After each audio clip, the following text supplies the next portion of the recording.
Hi, good morning, everyone. Welcome. So you're here for Legal Ops Needs Legal Tech, developing an effective technology strategy for your law department. So we've got a couple guest speakers here with us. Thanks for joining. Welcome. Brad Blickstein and Robin Snasdell. Brad Blickstein has spent more than 25 years working with in-house counsel, known first as founder and president of Corporate Legal Times, now known as Inside Counsel, and since 2003 with the Blickstein Group, where he has helped dozens of organizations understand the needs of attorneys in corporate law departments. Sorry. Okay. He is also publisher of the annual Law Department Operations Survey. Excellent. So Robin Snasdell leads Concilio's Law Department Management Consulting business. He has a dynamic blend of practical experience in law, business, and technology. Robin focuses on assisting global companies improve their business performance by providing strategic consulting, process improvement, change management, and technology-related solutions to the General Counsel and Chief Compliance Officer. He has more than 20 years experience serving clients in a variety of industries, including those in oil and gas, automotive, pharmaceutical, manufacturing, technology, insurance, and financial services. Please give a warm welcome. Is that the clicker? Thanks. You have a mic, so you don't need this. Oh, good. Yeah, I've realized I'm mic'd. Welcome, everybody. Thanks for coming. I'm Brad. This is Robin. They asked to put in the slides, they asked to put like a quote in here, and I chose this Bruce Springsteen quote, not because it's like your standard, inspirational Bruce Springsteen quote, but because it's actually what we're talking about today. Talk about a dream, try to make it real. You're not going to build a roadmap, you're not going to have success unless you start with a planning phase, unless you start by planning, and then of course you have a shot to make it real. So the basis for what we're talking about today is this Law Department Operations Survey that Bridget alluded to. And it's an annual survey where where my group, with help of Concilio and a lot of other folks, help try to understand what law departments are doing in terms of their operations. This is our 9th year doing it. And we have a very sort of blue chip advisory board. I want to make sure they get shout out credit every time we talk about this, of folks who help us put this together. So before we start, Robin just reminded me, I want to do a quick poll, just hands. How many of you work within corporate law departments? Okay, good. Now, how many of you run operations or have operational responsibilities within your corporate law departments? And how many of the rest of you, how many are outside of corporate law? Okay, good. Okay. So here's the problem, that this is the number right here that's what caused Steve and Jason to call me up and say, hey, will you guys come and do a presentation? We asked, do you have or plan to develop a legal department technology strategy or a 3-year roadmap? And only 18% of law departments say they have such a roadmap. So we're going to talk today about what that means, what that roadmap should look like, and what it's going to take to develop it, and what it's going to take to implement that. Let's start here. What we learned is that while 57% of our respondents say they do have the right technology to their jobs, 43% say they don't even have the right technology to do their jobs. And Robin, I know you have some strong feelings about that. Yeah, my thought here is that people in the 57% may not be, not telling a lie, but not exactly telling the truth. They may have technology, but it may not be the right technology. And I think that's kind of enforced by the next slide. 42% is a fairly significant number also. Quick poll for people here. How many of you do not have the right technology in your job today? Show of hands. How many people feel like they do? How many of you are lying? Yeah, how many of you? Those weren't like forceful hands. I just saw some of this going. Yeah, you notice that the people saying no, they're way up high. Yeah, yeah. People said yes, sort of, head height. So we dug a little deeper, and about 32% of you say that the technology, generally speaking, your technology what you have is ineffective. In fact, more people said ineffective than the folks who think it was very effective, which is sort of what we just saw with our show of hands. And I think that this is probably a function of several different factors. The technology may be old. It may never have been implemented correctly. The actual functionality offered in that technology isn't necessarily what meets requirements. So this is kind of an ongoing battle as to when technology moves from the effective to the ineffective area of the pie chart here. But obviously, the technology itself, the implementation, the people, process, standards, and training that support it make a technology effective rather than ineffective. And just think about this for a minute. 32 or so percent think that their technology is ineffective. 45% more couldn't get any better than somewhat effective. Yet only 18%, only 1 in 5, have a roadmap to improve things. So let's talk about what technology law departments have, and then we'll talk a little bit about what they should have. So here we asked, we listed a whole bunch of technologies, and it was a relatively simple question: do you have this?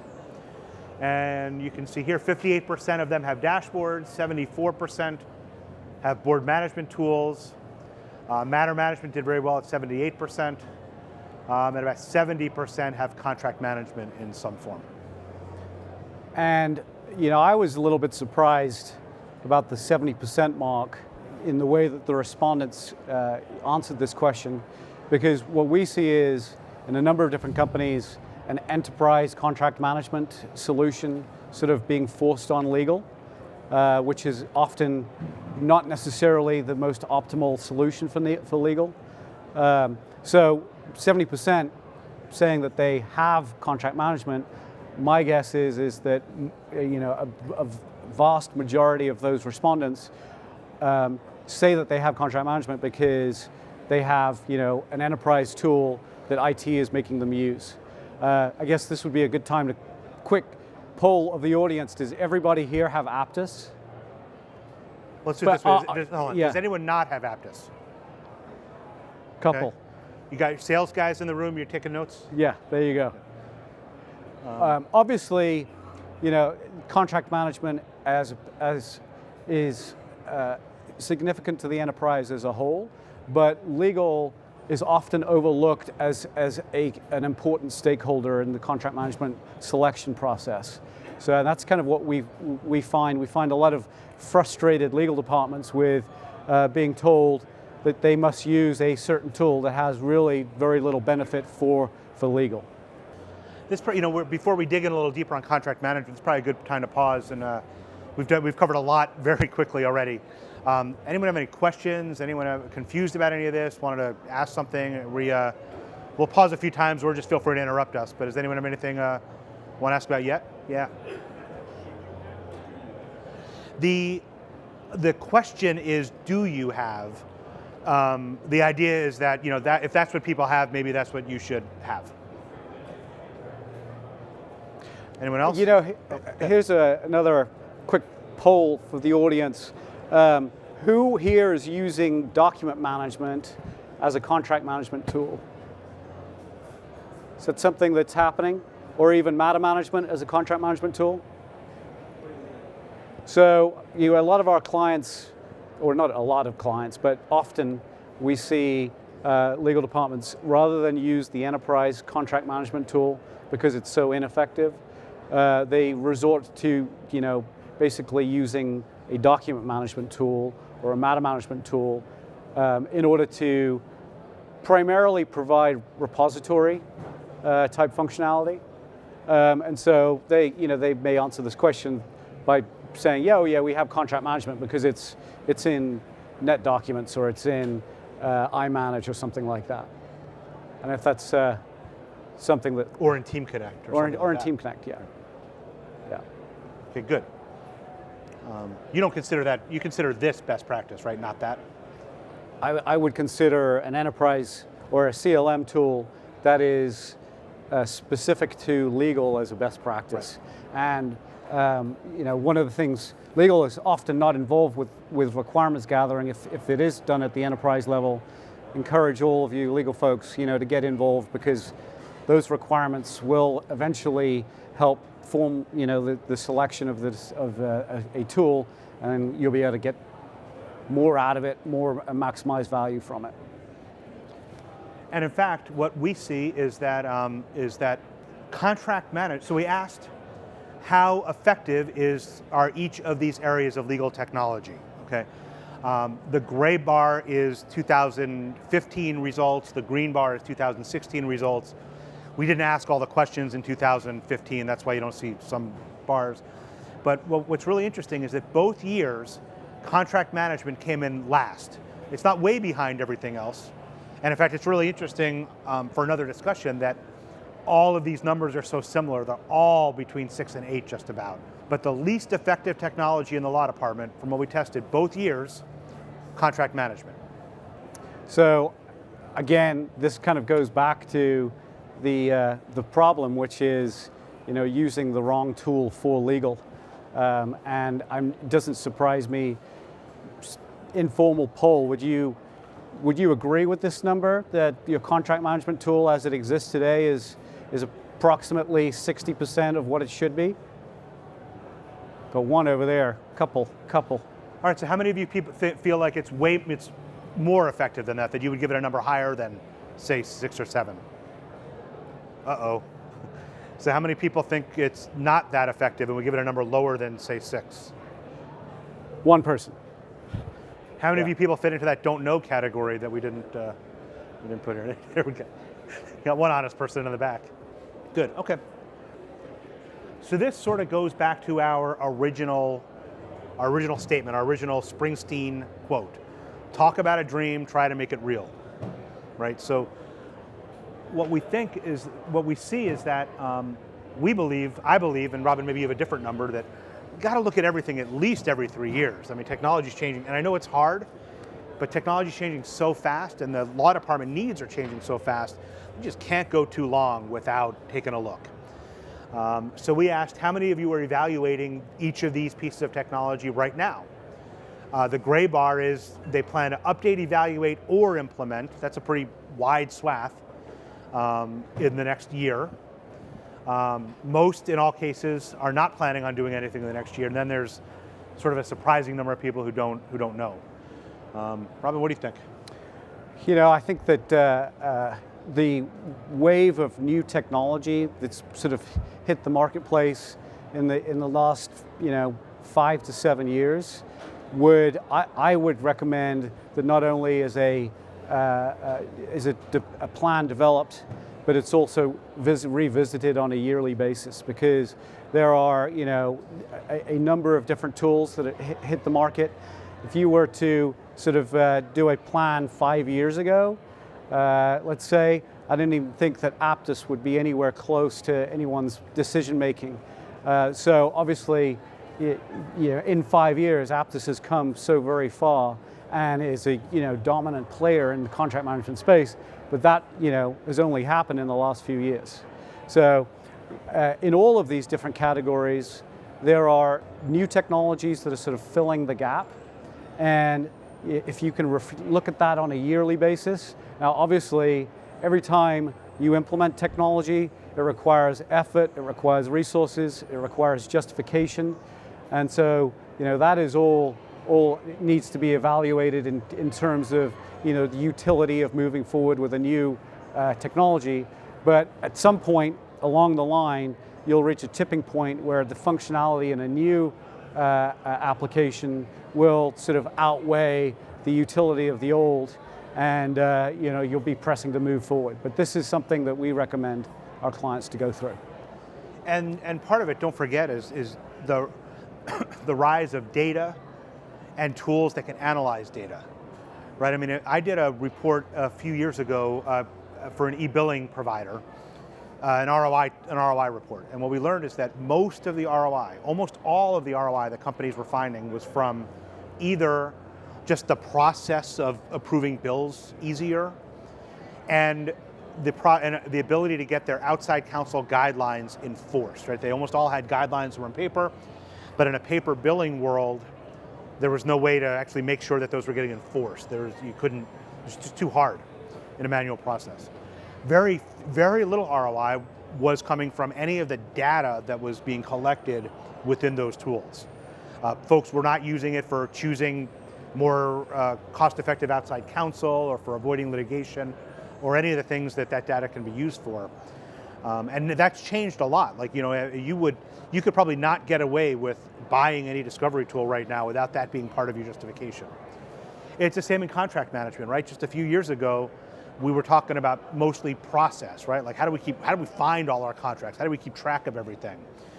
Maybe how do we make sure that key dates are managed and not forgotten, right? But now we're doing a lot more, and we're starting to use data that's in those contracts to make decisions and to expedite processes. So as things change and as data becomes more and more important, a lot of your legacy tools are not really built to handle that very well. And as painstaking it is, you really got to take a look, and you really got to think about how you can get more value out of those tools. Yeah, a couple of things that I would, sort of observations here. Contract management, document management, matter management, and e-billing all above 40% in terms of people who are looking at them in the next 12 months. That to me is kind of a staggering number in terms of how many folks are actually out there looking. I think that it is a function probably of new technologies. It's also a function of dissatisfaction with your existing technology.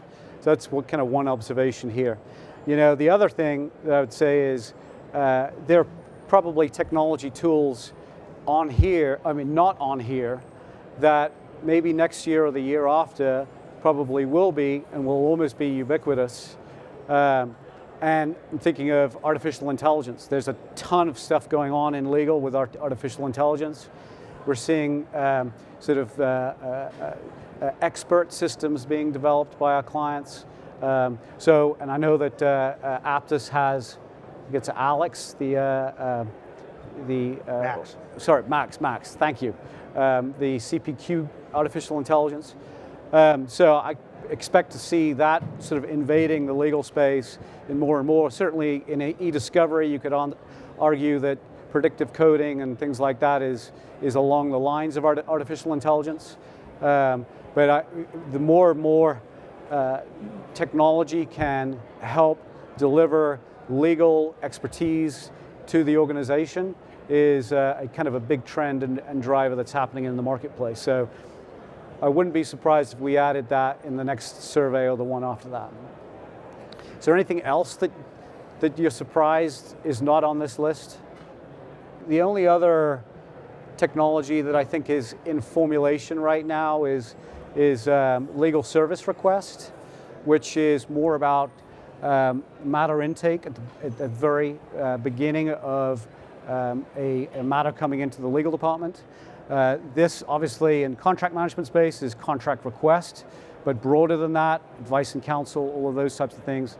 And it's an effort, as Brad said, it's an effort to try and control data at the earliest point of contact with legal.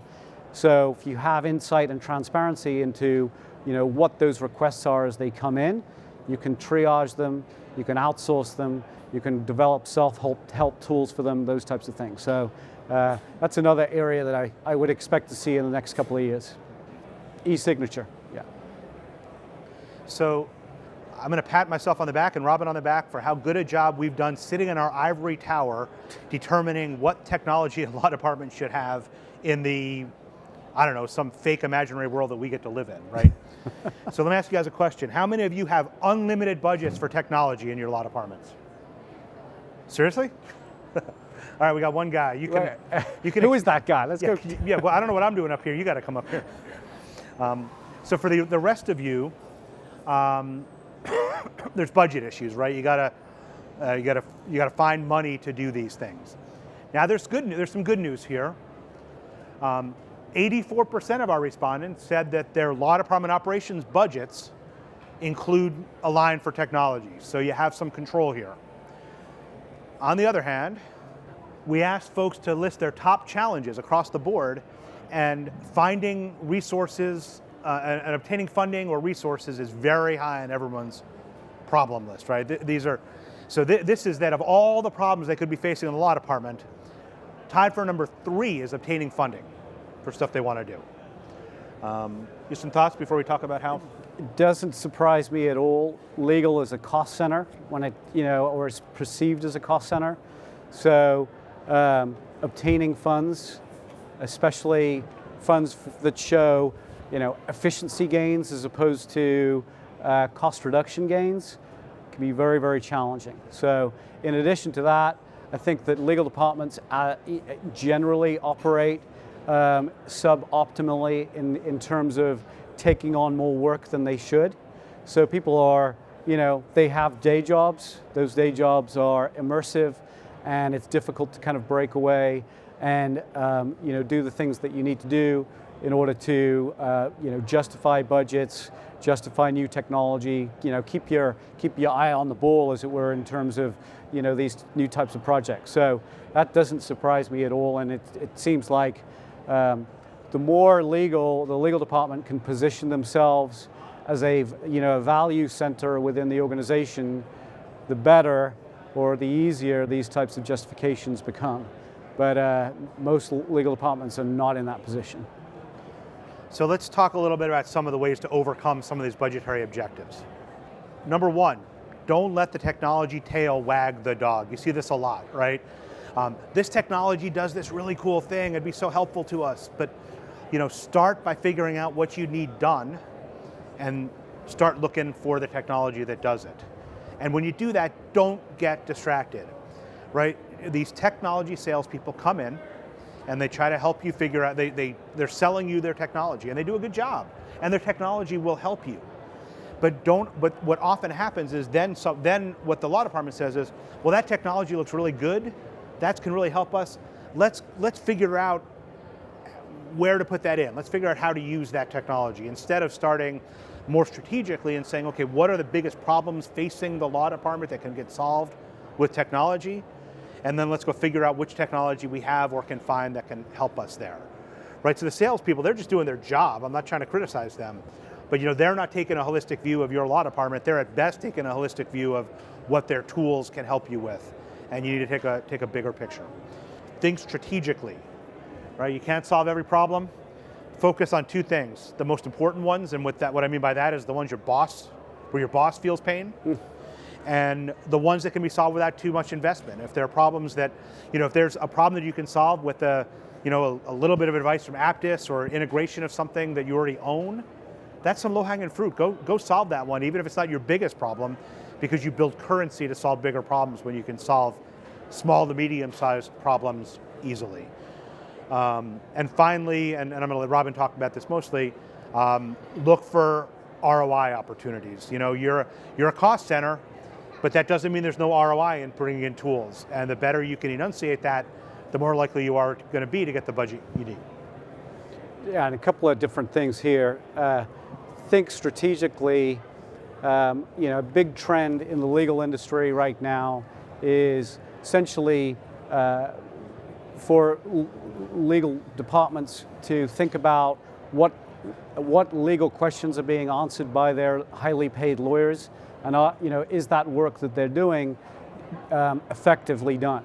So it's clearing out the noise of the lower complexity, lower risk type work, and either pushing that into an outsource arrangement or a cheaper cost arrangement, or to technology and self-help tools.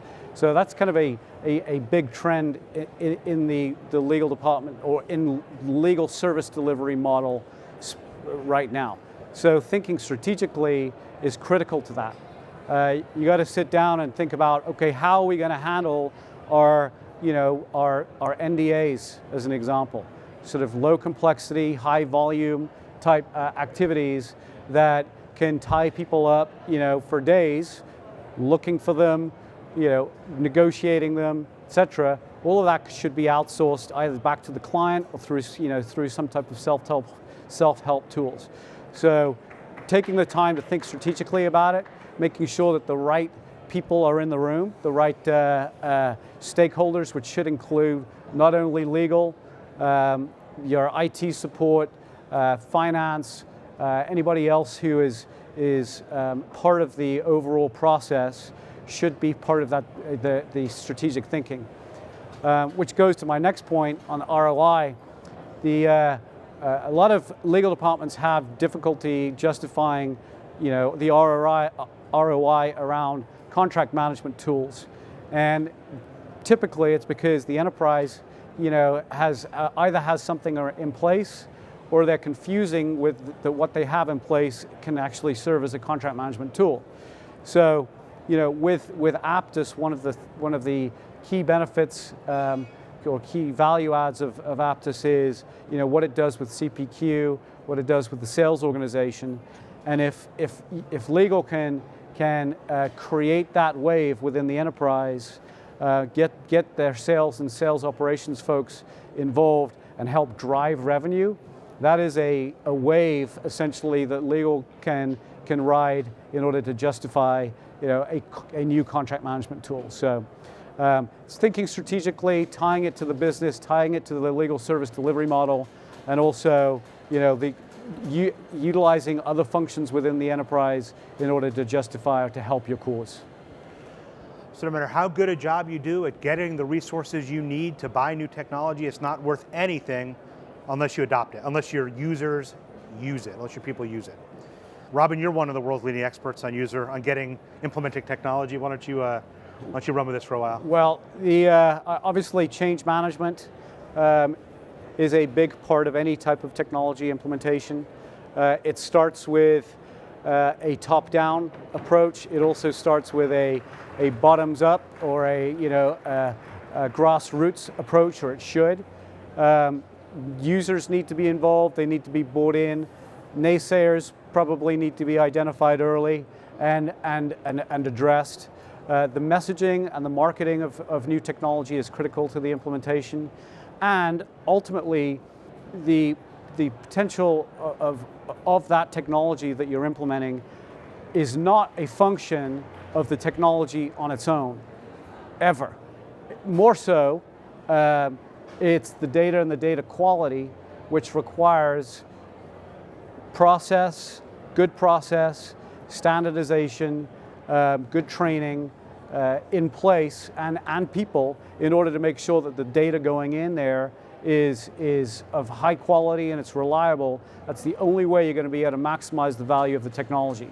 So starting the messaging, getting the top-down involvement is critical, as a lot of departments we see, they buy the technology and they think that it's the be-all, end-all. It's not. Usually that's only just the beginning. You're building something that requires all of these other components, and the change management piece is as much of the overall or drives the overall success of the technology as does the technology itself. Great. So 2 more quick points to make. One, almost everyone thinks that the driver of change is going to be corporate law departments. Let's be honest, not going to be your law firms. So this is going to come from you guys. And finally, I just want to give out a little advertisement for the Legal Operations Survey. The only way to get the full results to the survey is to take the survey. It's free, but you got to take it. Special offer for Apttus folks today. If you simply promise to take next year's survey, I'll send you the full results for this year's, and then of course you'll get next year's too. So either hit me up by email or just give me your card afterwards. I'll send you this year's results in exchange for a promise to take next year's survey. That's all we have. Thanks so much for your time and energy today.